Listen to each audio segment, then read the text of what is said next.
NATO کو بھی اب ٹرمپ نے دھمکی لگا دی ہے. اس کے دو مطلب ہیں، یاد رکھیے گا. ٹرمپ نے نیٹو سے کہا کہ اگر نیٹو نے ایران کے خلاف لڑائی میں امریکہ کا ساتھ نہ دیا یا وہ اس لڑائی میں ہمارے ساتھ نہ اترے نیٹو کے ممالک، تو پھر نیٹو کے ساتھ بہت برا ہوگا مستقبل میں. ایران میں لگ بھگ 500 کے قریب جاسوس پکڑے گئے ہیں.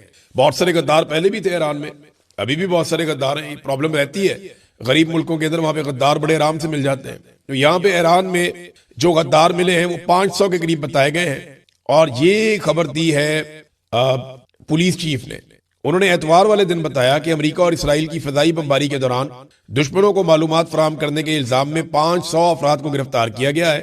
ان میں لگ بھگ آدھے افراد وہ ہیں جو سرکاری عہدوں کے اوپر بیٹھے ہوئے تھے، اور گرفتار کیے گئے بعد مشتبہ افراد پر مبینہ طور پر حملوں کے اہداف کی نشاندہی یا حملوں کے مقامات کی فلم بندی کے فوٹیج دشمنوں تک پہنچانے کے الزامات بھی ہیں. ایران نے دبئی اور دوحہ کے حوالے سے کچھ وارننگ جاری کی ہے اور کچھ علاقوں کی نشاندہی کی ہے. اس نشاندہی میں ایران نے کہا ہے کہ جناب یہاں سے جو مقامی لوگ ہیں وہ نکل جائیں، کیونکہ ان کی اطلاع کے مطابق یہاں پہ امریکی فوجی چھپے ہوئے ہیں اور وہ امریکی فوجیوں پہ اٹیک کرنا چاہتے ہیں. وہاں کھلبلی مچ گئی ہے، لوگ وہاں پہ آپ کو پتا ہے گجلت کے اندر نکلیں گے. جب اس قسم کی وارننگ جاری کی جائے گی تو ایسے ہی ہوگا. پھر امریکہ کی فرسٹریشن کا اندازہ آپ یہاں سے بھی لگا سکتے ہیں کہ نہ صرف ڈونلڈ ٹرمپ عالمی سطح پہ غصہ کر رہے ہیں، کبھی نیٹو کے اوپر، کبھی کسی اور ملک کے اوپر، کبھی کسی اور پہ چڑھائی کر رہے ہیں، بہت اجلت میں ہیں اور بہت گھبراہٹ کا شکار ہے. ڈونلڈ ٹرمپ کی فرسٹریشن ختم نہیں ہو رہی. اس نے ایک کام کیا تھا مقبولیت کے لیے، وہ الٹا پڑ گیا انہیں. امریکہ کے اندر بھی میڈیا پہ چڑھائی کر دی ہے پیٹ ہیگسٹ میں، اور اس نے جو ہے وہ امریکی میڈیا کو لتاڑ کے رکھ دیا. اس نے کہا جی آپ کو ڈونلڈ ٹرمپ سے دشمنی ہے، آپ ڈونلڈ ٹرمپ سے نفرت کرتے ہیں، اور ڈونلڈ ٹرمپ سے نفرت جو ہے وہ آپ کے ڈی این اے میں، آپ کے خون میں ہے. کوئی بھی صدر امریکہ کا ایسی کامیابیوں کا خواب بھی نہیں دیکھ سکتا تھا جو ڈونلڈ ٹرمپ نے کر دکھایا ہے. اور اس کے بعد کہا جی آپ ادھورا سچ دکھاتے ہیں، آپ گھما پھرا کر معلومات وہ دیتے ہیں جس سے نقصان ہوتا ہے، آپ عوامی رائے کو خراب کر رہے ہیں. 36 گھنٹے تک ایئر فورس کا جہاز اڑانا کتنا مشکل ہے، کبھی آپ نے اس کے اوپر رپورٹنگ کی ہے؟ کبھی آپ اس کے اوپر سٹوریز کر رہے ہیں؟ آپ عوامی رائے کو خراب کر رہے ہیں. ٹرمپ سے نفرت اس کی وجہ ہے. یعنی آپ ہمارے کارنامے بتائیں نا دنیا کو. یہ جیسے پاکستان میں ہوتا ہے، ہر فوج کی یہی ذہنیت ہوتی ہے، ہر فوج یہی چاہتی ہے کہ ان کو ہیرو دکھایا جائے، ان کو بڑا دکھایا جائے. اگر وہ ہار بھی جائیں تو کہا جائے نہیں جی نہیں یہ جیت گئے ہیں. اگر وہ کسی جگہ کرپشن بھی کریں تو بتایا جائے نہیں جی کرپشن نہیں کر رہے، بہت اچھے لوگ ہیں. فوجی منٹیلٹی ایسی ہوتی ہے، جس کے ہاتھ میں ہتھیار ہوتا ہے نا اس کا دماغ خراب ہو جاتا ہے. تو امریکہ کے اندر بھی وہ میڈیا کے اوپر چڑھ دوڑے، انہوں نے کہا جی میڈیا جو ہے وہ قصوروار ہے ساری بات کا. جب ڈونلڈ ٹرمپ اور امریکن حکومت کے ہاتھ میں چیزیں نہیں آ رہی نا، اور انہیں سمجھ نہیں آ رہی کہ ایران کو قابو کیسے کریں. دیکھیں ایران کا نقصان بہت زیادہ ہوا ہے. میں آپ کو پھر بار بار کہتا ہوں کہ جب میں یہ کہتا ہوں کہ ایران اچھی لڑائی لڑ رہا ہے تو اس کا مطلب یہ نہیں ہے کہ ایران کو مار نہیں پڑ رہی، ایران کو زیادہ مار پڑ رہی ہے. اور میں پہلے دن سے ایک بات کہہ رہا ہوں کہ ایران کو جو ایک چیز سنبھال کے رکھنی پڑے گی وہ چین آف کمانڈ ہے. اس لڑائی کے خاتمے تک ایران کو اپنی چین آف کمانڈ برقرار رکھنی پڑے گی، اپنے امپورٹنٹ لوگوں کی جانیں بچانی پڑیں گی، اور ان کا آپس میں کوارڈینیشن زندہ رکھنا پڑے گا.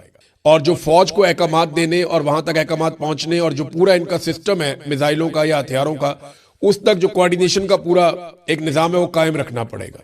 اگر ایران یہ کرنے میں کامیاب ہو گیا تو پھر لمبی لڑائی بھی لڑ لے گا، اسے کوئی فرق نہیں پڑتا. بقول ایرانیوں کے ان کے پاس بہت زیادہ ہتھیار ہیں. اب ایک طرف تو ایران اٹیک کر رہا ہے، یہ بڑے خوفناک اٹیک ایران نے کیے. گزشتہ 36-48 گھنٹے اسرائیل کے لیے بہت مشکل تھے، لیکن اسرائیل بھی لگاتار حملے کر رہا ہے، نہ صرف ایران کے اوپر بلکہ وہ حملے کر رہا ہے لبنان کے اوپر بھی. ایران کی تفصیلات تو میں نے آپ کو بتائی، لگ بھگ 1350 افراد شہید ہو گئے، اب تو 1400 کے قریب ہو گئے، اور ایران میں بہت نقصان کیا ہے، بڑی بلڈنگ تباہ کی ہے، بہت انفراسٹرکچر کو نقصان پہنچایا. لیکن لبنان کے اندر بھی لگاتار حملے کر رہے ہیں. 11 افراد جو ہیں وہ غزہ میں شہید ہو گئے ہیں، اور ان میں 8 پولیس والے ہیں جو غزہ میں کام کرتے ہیں، فلسطینی. اور گزشتہ 2 ہفتوں کے اندر 2 مارچ کے بعد سے لے کر اب تک لبنان میں 850 افراد شہید ہو گئے ہیں. 107 بچے ہیں اور 66 خواتین ہیں، اور 2105 افراد وہاں پہ زخمی ہیں، اور بڑی تعداد میں زخمی جو ہیں وہ ایران میں بھی ہیں. تو اسرائیل بروٹل اٹیک کر رہا ہے، اور اس میں اسرائیل ایک ویپن یوز کر رہا ہے جسے کہتے ہیں فاسفورس بم. یہ جو فاسفورس بم ہے نا، یہ ایک نارمل سائز کا بم ہوتا ہے، اسے فائر کیا جاتا ہے، یہ ٹینک کے ذریعے سے بھی فائر ہوتا ہے، الگ الگ قسم کے اس کے فائر کرنے کے طریقے ہیں. یہ بم جب قریب پہنچ جاتا ہے اس عمارت کے یا اس ٹارگٹ کے جس کے اوپر اس نے گرنا ہوتا ہے، تو 80 یا 100 میٹر پہلے اس بم کے اندر ایک بلاسٹ ہوتا ہے، اور اس میں سے سفید فاسفورس بہت بڑی مقدار میں اس کے ٹکڑے نکل کے زمین پہ جا کے گرتے ہیں اور وہ جل رہے ہوتے ہیں. یہ جو وائٹ فاسفورس ہے نا، اس میں آگ لگ جائے تو یہ بہت زیادہ ہیٹ جنریٹ کرتا ہے. اس کی جو گرمائش ہوتی ہے نا، یہ جو ہیٹ ہوتی ہے وہ ایسے جیسے جہنم ہے. میں مثال کے طور پہ کہہ رہا ہوں، 1500 Fahrenheit, 815 degree centigrade, اتنی خوفناک گرمی یہ جنریٹ کرتا ہے، اور اسے پانی سے بھی نہیں بجھایا جا سکتا. اس کو بجھانا بھی تقریباً ناممکن ہوتا ہے، بہت مشکل ہو جاتا ہے. یہ جس چیز پہ گرتا ہے اس کو راکھ بنا دیتا ہے، اور جس انسان کو یہ لگ جاتا ہے وہ مستقل طور پہ معذور ہو جاتا ہے، یا اس کی جان، اس کی تکلیف جو ہے وہ بڑی دردناک ہوتی ہے. تو اس کو ایک کیمیکل ہتھیار کی طرح دیکھا جاتا ہے پوری دنیا میں. تو یہ والا جو ہتھیار ہے اسے استعمال کر رہا ہے اسرائیل، اور لگاتار وہ یہ لبنان پہ بھی پھینک رہا ہے، اور لگاتار اس کو ایران کے اوپر بھی پھینکا جا رہا ہے. یہ بہت افسوسناک ہے. پوری دنیا کے اندر ان ویپنز کو ڈسکریج کیا جاتا ہے، لیکن اسرائیل انہی ہتھیاروں کو لگاتار ابھی تک استعمال کر رہا ہے. ناظرین، اسرائیل کا ایک نشریاتی ادارہ ہے کان، اس نے ایک بہت بڑا انکشاف کیا ہے. وہ یہ کہتا ہے کہ سیکیورٹی ذرائع سے بہت بڑی خبر آئی ہے، اور وہ خبر یہ کہتی ہے کہ سیکیورٹی حکام نے اسرائیلی حکومت کو خبردار کر دیا، اور اسرائیلی حکومت کو بتایا ہے کہ ایران کے خلاف جنگ میں کسی قسم کی کوئی پیش رفت نہیں ہو رہی، کوئی کامیابی نہیں مل رہی. جنگ کے اہداف پر دوبارہ نظر ثانی کی جائے اور چیک کیا جائے کہ ہم کیا کر سکتے ہیں. ایرانیوں کو نظام حکومت کے خلاف بہت بڑی تعداد میں سڑکوں پر نکالنے میں مکمل طور پہ ناکامی ہوئی ہے، اس کا بھی اعتراف کیا گیا ہے. یعنی یہ جو دعوے تھے کہ جناب لوگ باہر نکل آئیں گے، ایرانی نکل آئیں گے، یہ سارا کچھ نہیں ہو سکا. امریکہ کے ایک سینیٹر ہیں برنی سینڈرز، ان کا ذرا آپ سٹیٹمنٹ دیکھیں. انہوں نے جو بیان دیا ہے وہ امریکہ کے لیے ایک آئینہ دکھانے کے مترادف ہے. انہوں نے کہا کہ نیتن یاہو نے ٹرمپ کو اس ہولناک اور غیر مقبول جنگ میں دھکیلا ہے، یعنی پھنسا دیا نیتن یاہو نے اور ایک دلدل میں. اب اسے سمجھ نہیں آ رہا کہ اس سے باہر کیسے نکلنا. اور وہ بتاتے ہیں کہ بڑی تعداد میں ایرانی شہید ہو گئے ہیں، ہلاک ہو گئے ہیں، وہ تو لکھ رہے ہیں، اور 13 امریکی فوجی مارے گئے ہیں. 12 دنوں میں لگ بھگ 16.5 ارب ڈالر کا جو ہے وہ نقصان ہو گیا ہے، اور 32 لاکھ ایرانی بے گھر ہو چکے ہیں، اور 773 لبنان میں لوگ جاں بحق ہو چکے ہیں، جبکہ ایرانی 10,000 سے زائد زخمی ہیں، اور اس کے باوجود حاصل کچھ نہیں ہوا. امریکہ یعنی آبنہ ہرمز بھی بند ہو گئی، اور امریکہ ایسی جگہ پھنس گیا ہے جہاں سے وہ نکل نہیں پا رہا. دیکھیں، آبنہ ہرمز کو دوران جنگ اگر امریکہ کھلوا دیتا ہے نا تو ڈونلڈ ٹرمپ کی کچھ عزت بچ جائے گی. لیکن اگر ٹیبل پہ بیٹھ کے مذاکرات کے نتیجے میں آبنہ ہرمز کھل جاتی ہے اور اس کے بعد کوئی بم نہیں چلتا تو پھر ایران کی اخلاقی فتح ہو جائے گی. اب عرب جو ہے وہ آہستہ آہستہ یہ سوچیں گے کہ امریکنز کے جو ہتھیار ہیں کیا وہ ہمارے کام کے ہیں. عربوں کو بھی اپنے آپ کو اسی طرح اکوپ کرنا پڑے گا، اسی طرح اپنے میزائل بنانے پڑیں گے، اپنے ہتھیار تیار کرنے پڑیں گے جیسے ایران نے کیے. دیکھیں، عربوں کو اگر کوئی خطرہ ہے تو ان کی لڑائی تو اسرائیل کے ساتھ ہوئی ہے ماضی میں، آئندہ بھی ایسا لگتا ہے اسی کے ساتھ ہوگی. اور اسرائیل جس کو ناقابل تسخیر سمجھا جاتا تھا وہ پول کھل گیا، سارا جھاکا کھل گیا، سب کا سب کو پتا چل گیا کہ یہ تو متھی ٹوٹ گئی اسرائیل کی آئرن ڈوم کی. پاکستان کے اندر بہت سارے جرنیل صحافیوں کو بٹھا کر کہتے تھے کہ ہمیں اسرائیل کے ساتھ تعلقات اس لیے بھی بنانے چاہیے کہ اسرائیل کے انڈیا کے ساتھ تعلقات ہیں، انڈیا جنگ میں فائدہ اٹھاتا ہے، اسرائیل کی ٹیکنالوجی بہت اچھی ہے، وہ ناقابل تسخیر ہے. اور اس وقت اسرائیلی شہر جو ہے وہ جگہ جگہ پہ ملبہ پڑا ہوا ہے جنگ کا، بہت تباہی بری ہے. نیتن یاہو سامنے نہیں آ پا رہا، چھپا ہوا ہے، منظر عام پہ آنے سے ڈر رہا ہے کہ سامنے آیا کسی جگہ پہ پبلک میں آیا تو پتہ چل جائے گا یہ کہاں پہ ہے، اس کے اوپر اٹیک ہو سکتا ہے، اور پتہ نہیں وہ اپنے ملک میں ہے بھی یا نہیں ہے. ناظرین، ابھی تک جن ممالک نے مدد کی ہے ایران کی، یعنی ایسی مدد کی ہے جس میں کچھ مدد فراہم کی گئی ہو، ادویات، باقی چیزیں، وہ ان میں چائنا ہے، روس ہے، آذربائیجان ہے اور ویتنام ہے. یہ وہ ممالک ہیں جنہوں نے ایران کی مدد کی ہے بھائی چارے کے حوالے سے کہ ٹھیک ہے آپ کے ملک پہ اٹیک ہو رہا ہے، ہم اس کی مذمت کرتے ہیں، آپ کے لوگ شہید ہو رہے ہیں، زخمی ہو رہے ہیں، آپ کا انفراسٹرکچر کا بہت نقصان ہو رہا ہے، آپ کو ادویات کی ضرورت ہے، خوراک کی ضرورت ہے، یہ چیزیں ہم پہنچا رہے ہیں. تو وہ امدادی سامان جا رہا ہے. پاکستان کی جانب سے کوئی امدادی سامان ابھی تک ایران میں نہیں گیا، جبکہ پاکستان کے وزیر اعظم نے یہ حکم جاری کیا ہے کہ جو رسد ہے اس کو بڑھایا جائے اشیاء خورد و نوش کی خلیجی ممالک میں. خلیجی ممالک جہاں پہ میرے خیال میں خوراک موجود ہوگی ضرور، اور خلیجی ممالک میں جو ہے خوراک وہ جا بھی سکتی ہے، ان کے پاس پیسہ بھی بہت ہے. یعنی وہاں خلیجی ممالک میں خوراک بھجوانا اچھی بات ہے، بری بات نہیں ہے، لیکن ایران کی مدد پاکستان کو بھی کرنی چاہیے. جب باقی ممالک کر رہے ہیں تو پاکستان پیچھے کیوں رہے؟ پاکستان کو چاہیے وہ بھی کرے. لیکن پاکستان نے ایک اور حکم جاری کر دیا ہے، اور پاکستان کے میڈیا کو کیا گیا ہے کہ کچھ بھی ہو جائے، اب جو آبنہ ہرمز سے پاکستان کا اگر کوئی کارگو گزرتا ہے تو اس کے بارے میں کسی قسم کی کوئی خبر میڈیا کے اندر نہیں دی جائے گی. اور ایک چیز اور ہے، ڈونلڈ ٹرمپ نے کہا کہ وہ تفریح کے لیے بھی بم مارتا ہے.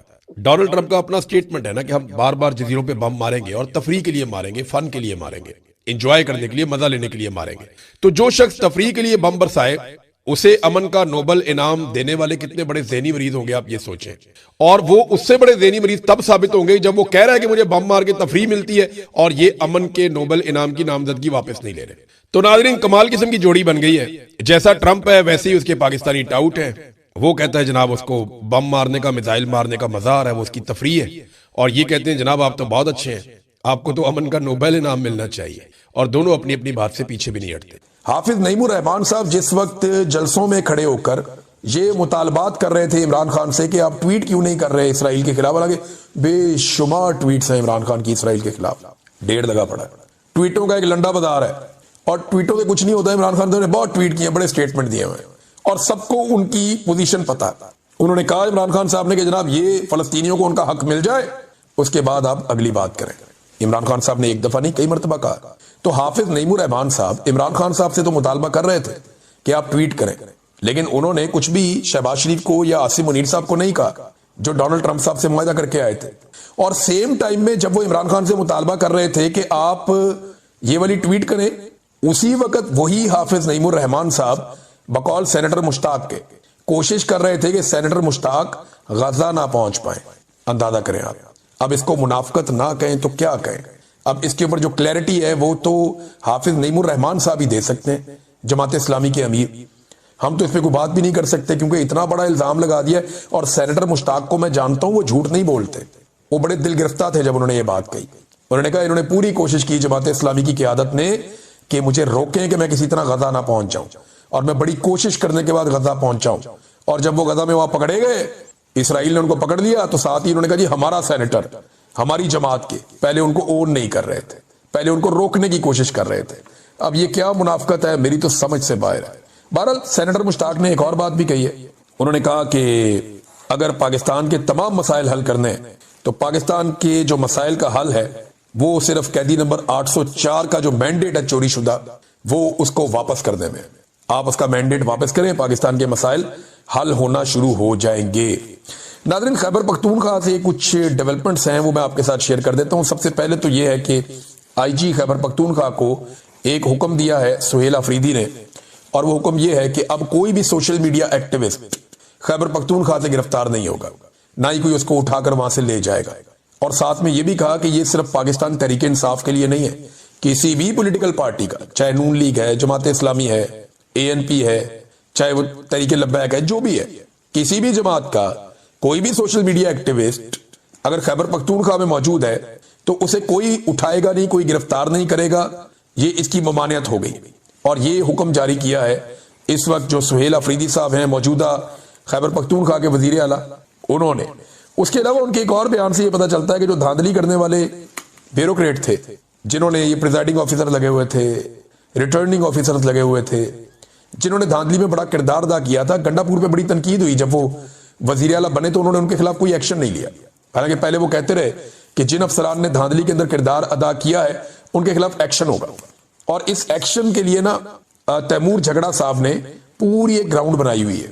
باقاعدہ اینٹی کرپشن میں جا کے کچھ افسران نے یہ بیانات دے دیے ہیں کہ جناب ہم نے تو کوئی اور رزلٹ بنایا تھا, یہ تو رزلٹ اس سے مختلف ہے جو فارم 47 میں, یہ جعلی رزلٹ ہے جس کے اوپر تیمور جھگڑا کو ہرایا گیا ہے. اب یہ جن افسران نے بیانات دیے اس معاملے کو روکنے کی الیکشن کمیشن پوری کوشش کر رہا ہے, لیکن اینٹی کرپشن میں یہ معاملہ چل رہا ہے. اب سہیل آفریدی صاحب نے اس بات کا اندیا دے دیا ہے کہ کمبختی آئے گی ان افسران کی جنہوں نے خیبر پختونخوا کے اندر دھاندلی کی تھی. کابینہ کا ابھی تک اناؤنسمنٹ نہیں ہو سکا. خیبر پختونخوا کی مشاورت اس کے اوپر جاری ہے. عمران خان صاحب سے مشاورت کا انتظار ہے کہ ان سے ملاقات ہو جائے تو مشاورت ہو جائے گی. ویسے عمران خان صاحب کی ملاقات ہوگی نا سہیل آفریدی سے, تو یہ بات تو پکی ہے کہ نظام بڑے غور سے سنے گا, کیمرے بھی بڑے ٹائٹ کر کے لگیں گے, خفیہ مائکس بھی لگیں گے, بہت ساری چیزیں وہاں لگائی جائیں گی, پوری بگنگ کی جائے گی تاکہ ایک ایک لفظ اور ایک ایک ایکسپریشن نوٹ کیا جائے کہ عمران خان صاحب سہیل آفریدی کو کیا کہتے ہیں اور وہ وہاں سے کیا پیغام لے کر جاتے ہیں. نظام ایک ایک چیز کو نوٹ کرے گا جب یہ ملاقات ہوگی تاکہ اس کے بعد وہ اگلی حکمت عملی بنا سکیں. فی الحال تو ملاقات نہیں کروائی جا رہی, دیکھتے ہیں کیا بنتا ہے. انہوں نے ایک عدالت کے اندر ایک ڈاکومنٹ بھی جمع کروایا, ایک اپیل بھی کی ہوئی ہے. اب اسلام آباد ہائی کورٹ سے انصاف کی امید بہت کم ہی رہتی ہے, لیکن یہ ہے کہ چلیں اور کچھ نہیں ہوگا تو اسلام آباد ہائی کورٹ مزید ایکسپوز تو ضرور ہوگی. مولانا فضل الرحمان صاحب کے حوالے سے نجم سیٹھی نے دعویٰ کیا کہ وہ افراتفری پھیلانا چاہتے ہیں.